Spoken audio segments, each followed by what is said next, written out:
कहाँ चल दिए साइकिल उठाकर? रात भर खांसी के कारण सोए नहीं हो और सुबह होते ही चल दिए बहादुरी दिखाने। अरे ललिता, तुम समझती नहीं। पिछले 4 दिनों से बेड पर लेटा हूँ। 2 महीने बाद ही मधु की शादी है। पैसे का कोई अता पता नहीं। ऊपर से जो थे वो मेरे इलाज में चले गए। सब कुछ चला जाएगा तो फिर आ जाएगा, लेकिन तुम चले गए तो पूरा परिवार खत्म हो जाएगा। अरे क्या पिताजी हैं? एक तो रात भर खास खास कर सोने नहीं दिया और अब 5 बजे से आप लोगों का ड्रामा स्टार्ट हो गया। अरे जब डॉक्टर ने आराम करने को कहा है तो फिर सवेरे सवेरे क्यों कसरत दिखाने पर उतारो हैं? यही जिंदगी है। तुम्हें अभी समझ नहीं आएगा बेटा। जिसका जवान बेटा घर में बैठा हो, जवान बेटी की शादी का पैसा जुटाना हो, वो भला कैसे आराम फरमा सकता है? अरे लेकिन डॉक्टर ने आपको धुएं से दूर रहने की सलाह दी है और चाय की दुकान बिना धुएं के तो हो ही नहीं सकता। जब तुम्हें इतनी फिक्र है बाबूजी की, तो फिर तू ही क्यों नहीं दुकान पर चला जाता? माँ, तुझे पता है ना, मुझे चाय बेचना बिल्कुल पसंद नहीं है, समझी? लेकिन अगर तू कहती है तो पिताजी के ठीक होने तक मैं चाय की दुकान पर चला जाऊंगा। राजू रमेश की चाय की दुकान पर जाकर चाय बेचने लगता है, लेकिन राजू हमेशा सोचता कि किस तरह से ज्यादा पैसा कमाया जाए ताकि उन लोगों की दरिद्रता दूर हो सके। तभी राजू का दोस्त गट्टू वहाँ आकर बैठ जाता है। और भाई कैसा है तू? आज चाचा नहीं आया दुकान पे? अरे यार, वो पिताजी की तबीयत जरा खराब चल रही है तो मैंने सोचा आज मैं ही दुकान पर चलूं। अच्छा भाई, बहुत बढ़िया। आज फ्री में 1 कप चाय तो मिलेगी ना भैया? अरे भिखमंगे, कभी तो जेब में 5 रुपए रख लिया कर, हमेशा रोता ही रहता है। अबे भाषण मत दे अब। तुझे पता नहीं मैंने गुड्डू बाबा को हाथ दिखाया था, जल्दी ही मेरी लॉटरी लगने वाली लाखों की। तब तेरा सारा उधारी चुकता कर दूंगा भाई। ले कमीने, पी ले चाय। और तेरी लॉटरी पिछले 5 साल से लगी रही है। ये भाई, हो तो तेरे जैसा हो यार। लेकिन यार, लॉटरी की जरूरत तो मुझे सच में है यार। घर के हालात कुछ अच्छे नहीं है, ऊपर से बहन की शादी। अबे भाई चिंता मत कर, सब काम अच्छे से हो जाएंगे, चिंता मत कर। इधर मधु के ससुराल वाले लगातार पैसों के लिए दबाव डाल रहे थे। देखो समधी जी, मेरा बेटा सुरेश और मधु की शादी 5 लाख रुपए में तय हुई थी। सारे पैसे शादी के 1 महीने पहले तक तुम्हें देने थे, लेकिन अभी तक तुमने सिर्फ 1 लाख रुपए ही दिए हैं भाई। अब देखिए समधी जी, 2 लाख रुपए शादी के लिए रखे थे। सोचा था 2 लाख किसी से कर्ज लेकर मधु की शादी कर दूंगा, लेकिन रखे हुए पैसे भी मेरे इलाज में खर्च हो गए। आपका बड़ा सा ढाबा है, मुझे 1 साल की मोहलत दे दीजिए, मैं आपकी पाई चुका दूंगा। देखो भाई, कान खोल कर सुन लो समधी जी, मैं बिना पूरा पैसा लिए बेटे की शादी नहीं करने वाला। 1 साल तक मेरा बेटा कुंवारा नहीं रह सकता। 1 सप्ताह में पूरे 4 लाख रुपए पहुंचा दो, नहीं तो ये शादी कैंसिल समझो भाई। जगन के जाने के बाद रमेश की तबीयत और बिगड़ जाती है। ललिता गांव का दबंग होशियार सिंह की पत्नी प्यारी से जाकर मिलती है। अरे ललिता दीदी, आज इधर का रास्ता कैसे भटक गई? मैं तुम्हारे पास ही आ रही थी बहन। तो मधु की शादी के लिए 4 लाख रुपए की जरूरत थी। भाई साहब को बोलकर दिलवा देती तो मदद हो जाती हमारी। ठीक है बहन, मैं उन्हें बोलती हूँ। प्यारी होशियार सिंह को बोलकर ऊंचे सूद पर रुपए दिलवा देती है। ललिता घर पहुंचकर वो पैसा रमेश को दे देती है। लीजिए 4 लाख रुपए और जगन भाई साहब को जाकर दे दीजिए। शादी की डेट भी फाइनल करके ही आइएगा। रमेश जाकर जगन को पैसे दे आता है। अगले महीने पहले सप्ताह में ही शादी तय हो जाती है।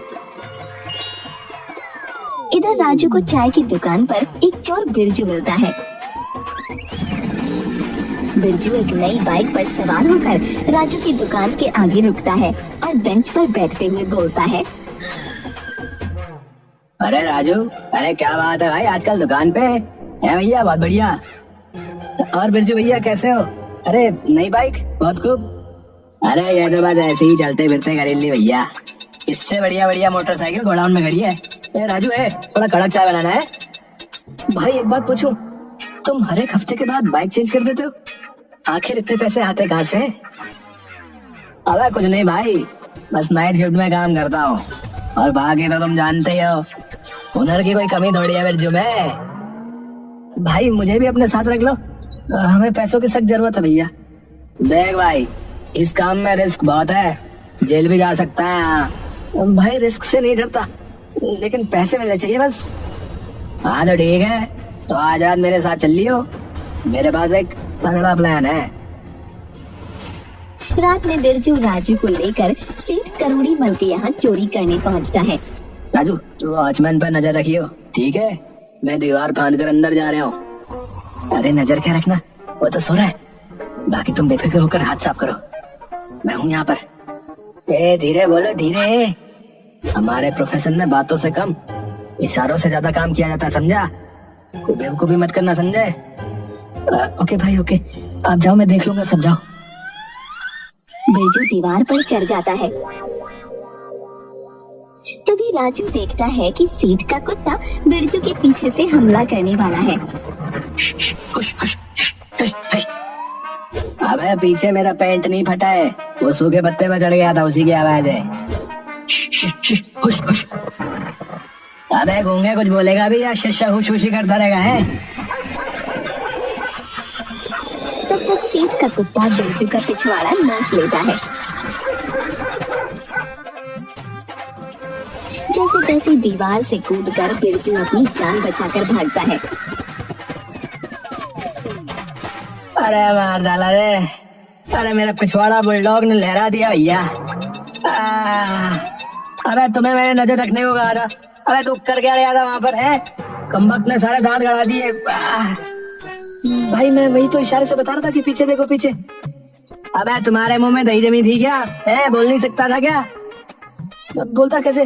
तुमने तो कहा था कि हमारे प्रोफेशन में बहुत कम इशारों से ज्यादा काम किए जाते हैं। अबे जब जान पे पड़ी हो तो इमरजेंसी में रूल नहीं देखा जाता बे। वैसे जिस तरह से दीवार से कूदे, मानना पड़ेगा तुम में कूदते से कम नहीं। अबे चलो अभी यहाँ से, कल देखेंगे। और वैसे तुम मेरी तारीफ कर रहे हो, मुझे कुत्ता कह रहे हो? दूसरे दिन बिरजू और राजू सेठ करोड़ी मल के यहाँ रात में फिर से धावा बोलते हैं। इस बार राजू कुत्ते के लिए हड्डी लाता है, जिसे वो कैंपस में फेंक देता है। कुत्ता हड्डी चबाने लगता है। इधर दोनों सेठ के घर में घुसकर चोरी करने लगते हैं। तिजोरी साफ करने के बाद जैसे ही दोनों बाहर निकलने लगते हैं, कुत्ता एक बार फिर से बिरजू की तरफ लपकता है, जिसे राजू देख लेता है। राजू एक पत्थर उठाकर जोर से कुत्ते की तरफ फेंकता है। पत्थर सीधा जाकर बिरजू के पिछवाड़े में लगता है। अबे मार डाला रे। सॉरी यार, मैं तो तेरे पीछे पड़े कुत्ते को मार रहा था। अबे अरे, अबे जब कुत्ता बना है वो भौंक सकता है, काटेगा कैसे बे? अबे मैं तो उससे दूर था। और वहीं पे पत्थर मारने की क्या जरूरत थी, जाकर कुत्ते ने काटा था बे? हैं? उन दोनों की आवाज सुनकर सेठ जाग जाता है। भागते हुए राजू को सेठ पहचान लेता है और पुलिस को खबर कर देता है। इधर जगन शगुन लेकर रमेश के यहाँ पहुँचता है। रमेश भाई, ये लो बहू के लिए कुछ कपड़े और मिठाइयाँ हैं। अगले महीने की 6 तारीख का दिन निकला है। राजू बेटा जा सामान सब अंदर रख दे। तभी वहाँ राजू और बिरजू को खोजते हुए पुलिस आ जाती है। हाँ जी, है रमेश चाय वाले का घर यही है क्या? हाँ हम ही हैं। अब बताइए कैसे आना हुआ? अजय आपका ही लड़का है ना राजू? कहाँ है वो? बेटा राजू जरा बाहर तो आना। राजू पुलिस को देख सक पका जाता है। पुलिस उसे पकड़कर हथकड़ी लगा देती है। अब ये सब क्या है? अरे कल रात ये सेठ करोड़ी मल के यहाँ चोरी कर रहा था। पुलिस राजू को ले जाती है। मैं अपने बेटे की शादी किसी चोर उचक्के के यहाँ नहीं कर सकता। कल तुम्हारा पैसा मिल जाएगा, अब मैं चलता हूँ। पर इसमें बेचारी मधु की क्या गलती है? जगन भाई, मैं अपनी पगड़ी तुम्हारे पैर पर रखता हूँ, ये शादी मत तोड़ो। लड़की की शादी टूटने पर समाज में बहुत बदनामी होगी। बदनामी होगी नहीं, बदनामी हो चुकी है भैया। हो सकता है ये 5 लाख जो तुमने मुझे दिए हैं वो भी चोरी गए हो। मैं किसी भी हालत में अब ये शादी तुम्हारे यहाँ नहीं कर सकता, समझे? मधु की शादी टूट जाती है। इधर राजू को 3 महीने की सजा हो जाती है। जेल में राजू सभी को अपने हाथों की बनी चाय पिलाता है। भाई वाह, क्या चाय बनाई है? ऐसी चाय वर्षों के बाद पी। रे राजू, रे तुम इतनी अच्छी चाय बना लेते हो, फिर इस चोर लफंगे के फेर में कैसे पड़ गए रे? ज्यादा पैसे के लालच में मैं बिरजू के साथ हो लिया। मेरी बहन की शादी भी मेरे कारण टूट गई। रे कोई बात नहीं, कोई बात नहीं, जब जागो तभी सवेरा, समझ लिया? कोई भी काम छोटा नहीं होता, बस उसे पूरी ईमानदारी के साथ किया जाए ना, तो वो तुम्हें मंजिल पर पहुंचा ही देता है। 3 लाख रुपए राजू को जेल से छुड़ाने में लग जाते हैं। ऊपर से होशियार सिंह सूद समेत 6 लाख रुपए रमेश से मांगता है। रमेश का घर तक बिक जाता है। जेल से आने के बाद राजू चाय की दुकान को मसाला चाय के नाम से फिर से खोलता है। शाबाश राजू, बहुत अच्छे। अरे इनसे मिलो, यह है मेरा भतीजा प्रकाश, इसी गांव में टीचर बन के आया है, सोचा तुमसे मिला दूं। आइए सर, ये लीजिए मसाले वाली चाय पीजिए। बहुत अच्छा। इतनी जायकेदार चाय तो शहरों के बड़े बड़े रेस्टोरेंट और कॉफी हाउस में भी नहीं मिलती है। आप शहर में क्यों नहीं ट्राई करते? शहर में खोलने के लिए पूंजी चाहिए, जो मेरे पास अभी नहीं है सर। वैसे मेरे शहर वाले मकान में आगे वाले कमरे में आप चाय की दुकान खोल सकते हैं। और हाँ भाई, जो भी घटेगा बढ़ेगा मुझसे पैसे ले लियो, कमाई होने पर वापस दे देना। रमेश से बात कर राजू शहर में मसाले वाली चाय की दुकान खोल देता है। शहर में दुकान का पहला दिन। अरे भाई जल्दी से गर्मा गर्म चाय लगा दो, साथ में एक फैन भी दे दिए भाई। है सर, आइए आइए, लीजिए गर्मा गर्म मसाला चाय, और ये रहा आपका फैन। भाई मेरे, क्या बवाल चाय बनाए भैया। अरे भैया कोई गलती हो गई क्या? ये मीठा डालना तो नहीं भूल गया? अरे नहीं रे भाई, अरे सब कुछ एकदम राच्चे गए, एकदम कड़क। ऐसी चाय नहीं बनाता यहाँ कोई। धन्यवाद भाई, आज से आप यही चाय पीजिएगा। उसके बाद तो जैसे वहाँ चाय पीने वालों की होड़ सी लग गई। राजू की चाय की बिक्री बहुत अच्छे से होने लगती है। टेस्टी चाय होने की वजह से जल्दी ही पूरे शहर में वो चाय की दुकान फेमस हो जाती है। राजू फिर से अपने मकान को खरीद लेता है। एक दिन धाकड़ सिंह राजू की चाय की दुकान पर आता है। अरे भाई वाह राजू, अरे तुम्हारी दुकान तो शहर की सबसे बड़ी दुकान होली। दुकान नहीं, ये तो रेस्टोरेंट है। आइए सर, ये सब आपकी और प्रकाश सर की कृपा से ही हुआ है। अरे भाई, ये कैश काउंटर पर बैठी सुंदर लड़की कौन है?